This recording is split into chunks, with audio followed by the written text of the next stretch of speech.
제21장 사랑의 씨앗. 삽으로 땅을 파는 여자. 1981년 초 남아프리카 공화국에서는 63살의 줄리아 마빈벨라가 자신의 집 근처에서 공용 농장을 운영하고 있었다. 그녀는 요하네스버그 서쪽의 100만여 흑인 인구 거주 지역인 소웨토에 살고 있었다.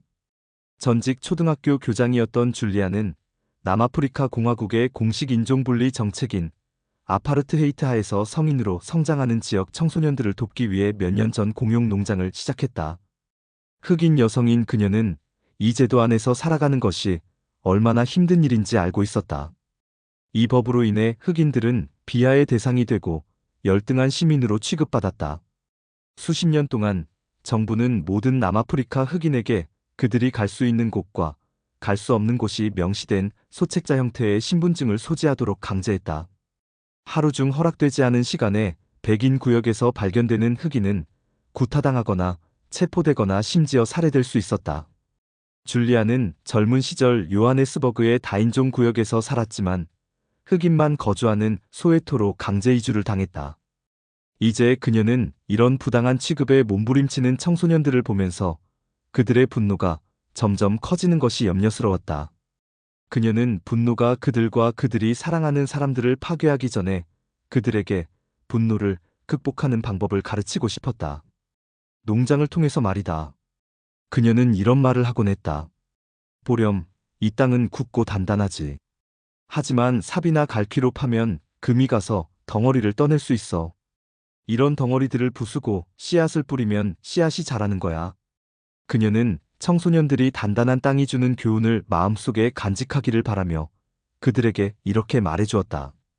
분통 가득한 땅을 파서 사랑의 씨앗을 뿌리면 어떤 열매가 맺히는지 보자꾸나. 용서하지 않으면 사랑을 얻지 못한단다.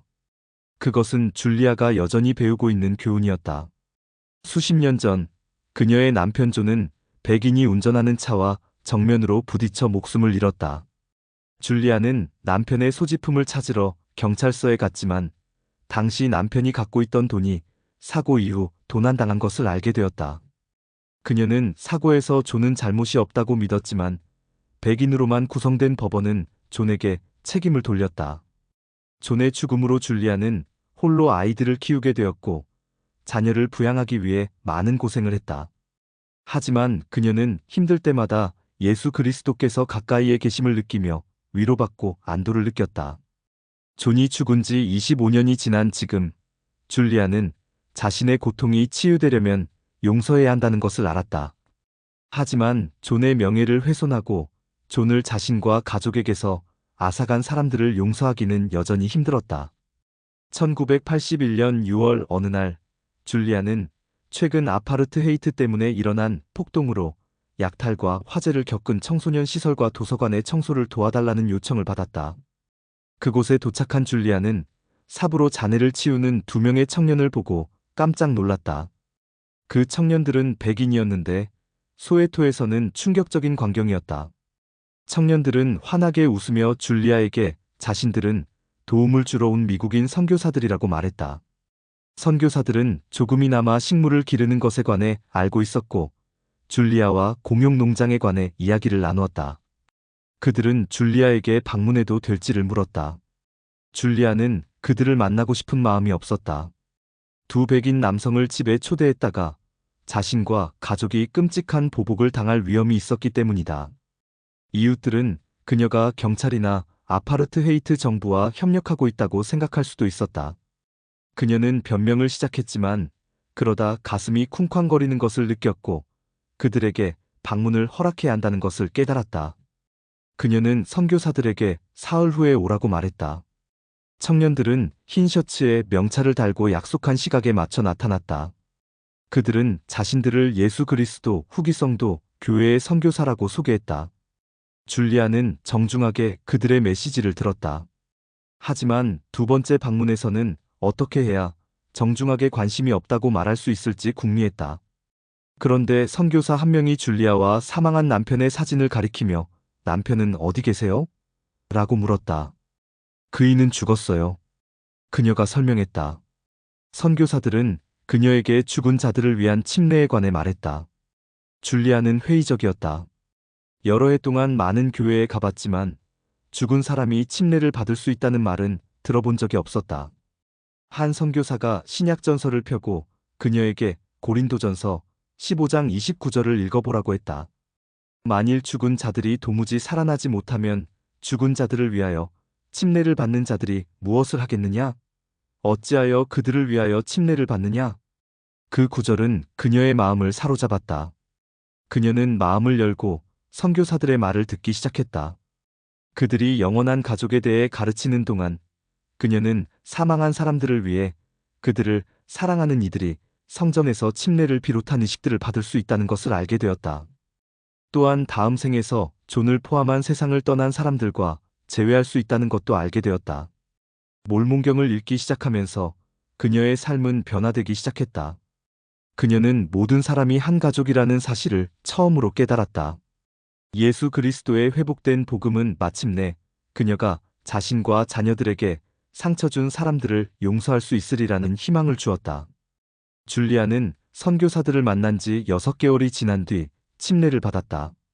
그리고 한 달 후에는 스테이크 대회에서 말씀을 해달라는 요청을 받았다. 남아프리카 공화국 정부가 아파르트헤이트 정책을 시행하는 동안 교회는 그곳의 흑인들에게 전도를 시도하지 않았다. 그런데 1980년대 초부터 아파르트헤이트가 느슨해지기 시작했고, 그러자 같은 종교를 믿는 흑인과 백인이 함께 모여 예배하는 것이 수월해졌다. 줄리아가 침례를 받을 날이 몇 달 앞으로 다가올 무렵, 소웨토에는 그곳 성도들을 위한 지부가 설립되었다. 줄리아는 대다수가 백인인 스테이크의 회원들 앞에 서자 긴장이 되었다. 그녀는 존의 죽음으로 인한 고통이 자신과 교회의 다른 회원들을 가르는 쐐기가 되지 않을까 걱정스러웠다. 그러나 그녀는 마음을 다해 기도했고, 주님은 그녀 자신의 이야기를 나누면 된다고 그녀에게 속삭여 주셨다. 그녀는 남편의 죽음, 경찰의 잔인한 대우, 오랫동안 품어온 억울한 심정에 대해 이야기했다. 그리고 간증했다. 마침내 진정한 용서를 가르쳐주는 교회를 찾았습니다. 농장의 흙덩어리처럼 그녀의 쓰라린 고통도 부서져 내렸다. 그녀는 말했다. 남은 것은 평안과 용서뿐이라고. 독일 민주공화국의 정부 관리들이 자신들의 나라에 성전을 건립해 볼 것을 제안했을 때 제1회장단은 헨리 프루크하트에게 권한을 주고 집회소 건축 허가를 얻게 했다. 이 집회소에서는 특별구역을 두고 산자를 위한 엔다우먼트와 임봉을 집행하되 죽은 자를 위한 대리의식은 집행하지 않을 예정이었다. 드레스덴 선교부 회장단인 헨리와 그의 보좌들은 금식하고 기도한 후 칼마르크스 슈타트의 건물을 지을 것을 제안했다. 그곳에는 성도들이 많았고 그들에게는 새로운 집회소가 필요했다. 하지만 현지 관리들은 칼마르크스 슈타트에는 교회가 더 필요하지 않다는 이유로 허가를 거부했다. 대신 그들은 대학이 많은 인근 도시인 프라이베르크를 제안했다. 헨리는 그들에게 말했다. 안 됩니다. 우리는 칼마르크스 슈타트에 짓고 싶습니다. 선교부 회장단은 이미 마음을 정한 것 같았다. 그런데 헨리와 그의 보좌들은 금식하며 기도하던 중 프라이베르크에 성전을 짓는 것을 진지하게 고려하기 시작했다. 그곳은 성도들의 작은 지부가 있었고 드레스덴과 그 지역 다른 도시들에 있는 지부들과도 가까웠다. 헨리와 그의 보좌들은 사안을 숙고할수록 확신이 커졌고 이런 생각이 들었다. 그래, 사실 프라이베르크는 그렇게 나쁜 선택지가 아니야. 프라이베르크시의 관리들은 교회가 그곳에 스위스 성전 같은 건물을 짓기를 간절히 바라는 것 같았다. 동독 정부는 전국에서 국가의 권위를 존중하는 신앙인들과 관계 강화를 모색하고 있었다. 이제 동독은 일부 종교를 공식적으로 인정하고 제2차 세계 대전 중에 훼손된 역사적인 의미를 띤 교회들을 재건하려고 했다. 프라이베르크에는 이미 성도들에게 적합한 집회소가 있었기에 헨리는 교회가 복합 건물을 짓겠다는 계획을 접고 침례탕을 포함하고 다른 대리의식을 허용하는 표준 성전을 지어야 한다는 느낌을 강하게 받았다. 그는 솔트레이크 시티의 교회 지도자들에게 이 아이디어를 제안했고 프라이베르크의 모든 기능을 갖춘 주님의 집을 지을 부지를 확보하는 것에 대해 승인을 얻었다. 그런 다음 헨리는 선교부 집행서기이자 프라이베르크 토박이인 프랑크 아펠과 함께 그 계획을 들고 프라이베르크 시 회의에 참석했다. 시의회는 교회의 후보지 두 곳을 제안했다. 첫 번째 부지는 시내 한가운데 있었지만 규모가 작고 도로보다 지대가 낮아서 행인들 눈에 잘 띄지 않았다. 다른 부지는 도시 북서쪽 언덕 들판에 있는 미개발지였다. 근처에 대중교통 정거장은 없었지만 주변 지역에서 볼 때 눈에 잘 들어오는 곳이었다. 두 번째 부지를 본 헨리와 프랑크는 성전을 짓기 적합한 장소를 찾았음을 깨달았다. 1982년 2월 27일 토마스 S. 몬슨 장로는 동독을 방문하여 성도들을 살피고 헨리와 함께 새로운 성전 부지에 관해 이야기했다. 헨리와 그의 아내 잉하는 거의 14년 전 처음 만났던 몬슨 사도와 소중한 우정을 나누었다. 몬슨 장로는 아내 프랜시스가 준비한 장식용 접시와 새 치마를 잉하에게 선물했다. 또한 부르크하트 부부의 14살 난 아들 토비아스에게 동독에서는 보기 드문 소형 계산기를 선물해 그를 놀래키기도 했다.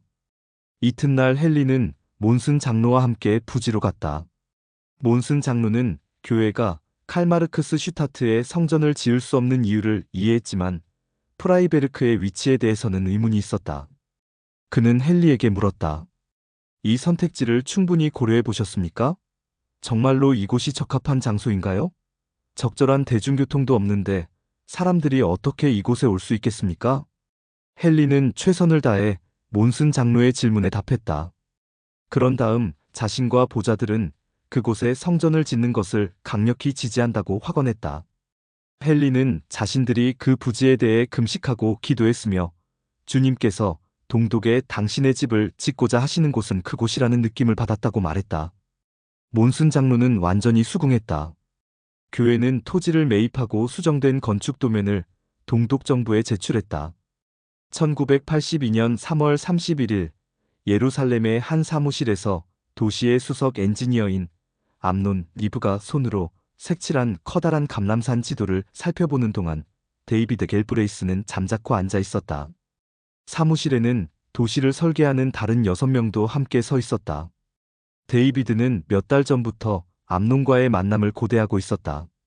교회는 BYU 유학생과 현지 성도들을 위한 예루살렘 센터 건립 계획을 추진할 준비가 되어 있었다. 이 센터가 완성되면 성지의 교회가 공식적으로 존재하게 되는 것이었다. 그곳은 교회 회원들이 찾아와 예수님이 걸으신 곳을 걸어보고 오랜 옛날부터 뻗어내린 이 종교의 뿌리를 더 알아가고 중동 사람들의 문화와 믿음을 올바르게 이해하는 배움과 이해, 평화의 장소가 될 것이었다. 데이비드를 포함한 교회의 지도자들은 1979년 킴볼 회장이 도시를 방문했을 때 감탄했던 그 장소에 센터를 짓고 싶었다. 하지만 그곳은 감람산 가장 높은 지점인 스코프스산 인근인데다 정부가 지정한 녹지가 포함돼 있어서 사실상 건축이 불가능했다. 많은 사람들이 개발을 염두에 두고 지대 설정을 바꿔보려고 했지만 성공하지 못했다. 교회가 그곳에 건물을 지으려고 한다면 암논은 녹지의 경계를 조정해야 했다. 테디 콜렉 시장은 예루살렘시의 센터를 건립하고자 하는 교회의 소망을 지지했다. 그는 교회가 이슬람교도 및 유대인들과 형성한 우호관계가 두 집단이 서로를 더 잘 이해하고 평화롭게 살아가는데 도움이 될 것이라고 믿었다. 그럼에도 불구하고 그는 스코프스산을 취득하는 것은 불가능하다는 데 동의했다. 그의 설득으로 데이비드는 사용할 수 있는 다른 부지들을 살펴보고 유망한 장소를 발견할 때마다 교회 본부에 연락했다. 그러나 그중 어느 곳도 승인을 받지 못했으며 앤 엘돈 테너 회장은 그에게 스코프스산에 집중하라고 조언했다. 어느 날 콜렉 시장은 암논에게 데이비드와 회의를 잡고 그의 말을 들어보라고 권유했다. 교회가 BYU 예루살렘 센터를 설계하도록 고용한 현지 건축가 데이비드 레즈닉도 회의에 초대되었다. 레즈닉은 자신이 학교를 염두에 두고 그린 도면 몇 개를 암논에게 보여주며 센터 후보지가 그와 암논이 수년 전 설계에 참여했던 예루살렘 히브리 대학과 가까이 있다고 언급했다. 암논은 몇 분 동안 눈을 떼지 않고 감람산 지도를 살펴보았다. 회의실에 있던 다른 사람들처럼 그도 말이 없었다. 펠트펜 좀 갖다 주세요. 갑자기 그가 말했다. 사무실에는 펜을 가진 사람이 없었으므로 누군가가 서둘러 펜을 찾아다 주었다. 그러자 그는 팔을 뻗어 지도 위에 선을 긋기 시작했다. 모든 사람이 지켜보는 가운데 그는 녹지를 수정하여 교회가 예루살렘 센터를 짓고자 하는 바로 그 지점 둘레로 빨간 선을 그었다. 그러고는 말했다. 건물은 이 안에만 지어져야 합니다. 그는 고무로 된 관인을 집어들어 지도에 찍고 서명했다. 다 됐습니다. 그가 말했다. 모두들 동의한다는 뜻으로 고개를 끄덕였다. 데이비드는 어안이 벙벙했다. 모두가 불가능하다고 생각했던 일에 대해 교회가 방금 승인을 받은 것이었다. 그는 빨리 교회 본부에 전화를 걸어 이 기적에 대해 이야기하고 싶었다. 몇 달이 지난 1982년 7월 체코슬로바키아의 올가 코바르소바는 침례를 받기 위해 소수의 성도들과 함께 차를 타고 브루노 근처 저수지로 향했다. 올가는 오타카르 보이코부카의 집에서 처음 성찬식에 참석한 후로 나이 지긋한 체코슬로바키아 성도들의 신앙을 존경하게 되었다. 그녀는 주일학교에서 토론을 들으며 마음이 고양되었고 자신도 편안하게 생각을 나누었다. 올가는 침례받기 몇 달 전부터 브루노 지부 회장단 일원인 야로미르 홀크만과 선교사 토론을 공부했다. 처음 몇 번은 종교적인 용어들이 너무나 생소해서 어렵고 불편했으며 구원의 계획은 마치 동화처럼 들렸다. 올가는 하나님 아버지에 관한 의문들과 씨름했다. 그녀는 침례를 받고 나면 닥칠 문제들도 걱정이었다. 교회는 1975년 이후 유럽 중부와 동부에서 성장하고 있었다. 드레스덴 선교부 회장단인 헨리 브루크하트와 그의 보좌들이 이리 슈네데르 플레르라는 사람을 체코슬로바키아 성도들의 감리자로 지명하면서부터였다. 그러나 동독에서는 여전히 교회에 대해 알거나 이해하는 사람이 드물었다. 올가는 머리로는 그리스도의 복음에 대해 잊어버리자고 생각하면서도 마음으로는 그것이 진리라는 것을 알았다. 올가는 침례받던 날 종일 금식을 했다.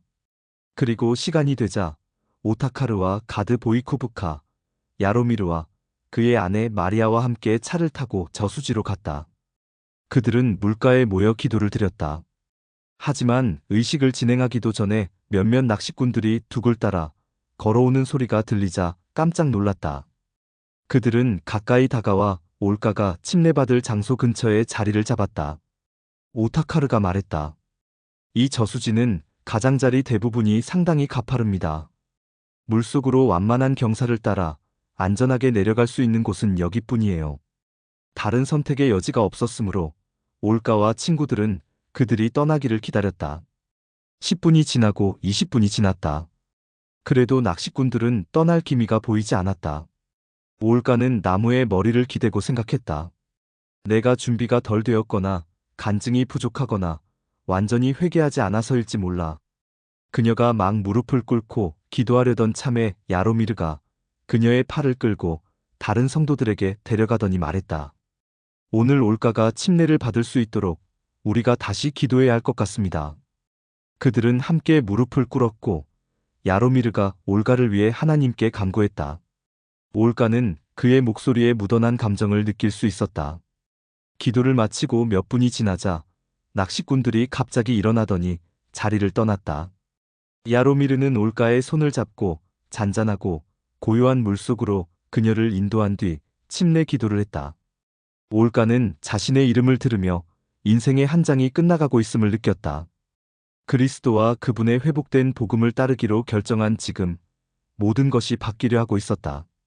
그녀는 더할 나위 없는 기쁨을 느꼈으며 자신의 침례가 하늘에 기록되고 있다는 것을 알았다. 곧이어 그들은 야로미르의 차를 타고 브루노로 향했다. 가는 길에는 카세트 테이프로 태버네클 합창단의 노래를 들었다. 올가는 마치 천사들의 합창을 듣는 것 같았고 태버네클 합창단은 단원이 모두 교회 회원이라는 야로미르의 말을 듣고 경탄을 금하지 못했다. 종교의 자유가 있고 살아있는 선지자가 있는 나라에 사는 성도들의 삶이 궁금했다. 브루노에 도착한 성도들은 야로미르의 집에 모였다. 야로미르와 오타카르를 비롯한 신권 소유자들은 올가의 머리에 손을 얹었다. 그들이 올가를 교회 회원으로 확인하자 그녀는 성신이 자신을 감싸는 것을 느꼈다. 그리고 그 순간 자신이 하나님의 딸이라는 것을 알 수 있었다. 야로미르는 올가를 축복하며 그녀를 통해 많은 젊은이들이 교회에 들어오고 그들이 이해할 수 있는 방식으로 복음을 가르침받게 될 것이라고 말했다. 올가는 놀랐다. 드러내어 복음을 나누는 것이 당분간은 불가능해 보였기 때문이다. 그럼에도 불구하고 올가는 그 말을 마음속에 간직했고 그 말이 실현될 날이 오기를 간절히 바랐다. 1982년 11월 27일 남아프리카 공화국 요하네스버그에서는 흐린 날씨에도 불구하고 850명의 인파가 아프리카 대륙 최초로 건립될 주님의 집 기공식에 참석하기 위해 모여들었다. 도시 서쪽 흑인 거주 지역인 소웨토에 사는 줄리아 마빈벨라는 10명의 가족을 이끌고 기공식을 찾았다. 줄리아는 성전에 대해 알게 된 순간부터 고인이 된 남편과 부모님의 의식을 마치고 싶었다. 그녀는 성전 건축에 관한 모든 중요한 행사에 꼭 참석하기로 했다. 기공식의 감리자는 12사도 정원회의 마빈 제이 애시튼 장로였다. 그는 모임을 마치며 남아프리카 성도들에게서 느낀 영적 열기에 대해 언급했다. 성도들은 한때 미국, 스위스, 영국, 브라질의 성전까지 수천 킬로미터를 여행해야 했지만 이제 성전이 완공되어 가까이에 자신들의 성전을 갖게 될 날을 고대할 수 있었다. 말씀을 마친 애시튼 장로는 교회의 다른 지도자들과 함께 이날을 축하하며 첫 삽을 떴다. 그러자 참여를 열망하는 다른 성도들이 앞으로 나왔다. 사람들을 밀치며 앞으로 가고 싶지 않았던 줄리아와 소웨토의 성도들은 뒤로 물러섰다. 그러자 그들을 본 몇몇 지도자들이 그들에게 앞으로 나와서 삽을 하나씩 들고 땅을 파도록 권유했다. 줄리아는 영의 영향력으로 자신들이 앞으로 불려나왔다고 확신했다. 그 후 여러 달 동안 줄리아는 상호 부조회에서 봉사하면서 기쁨을 느꼈다. 지부의 많은 회원들은 최근에 개종한 사람들이었기에 그들은 스스로 지부를 이끌 준비가 될 때까지 스테이크 내 다른 와드의 경험 많은 회원들의 조언과 도움을 받았다. 백인 여성인 상호 부조회 회장은 줄리아를 제1보자로 불렀다. 이 지부는 흑인 거주 지역에 처음으로 조직된 지부 중 하나였다.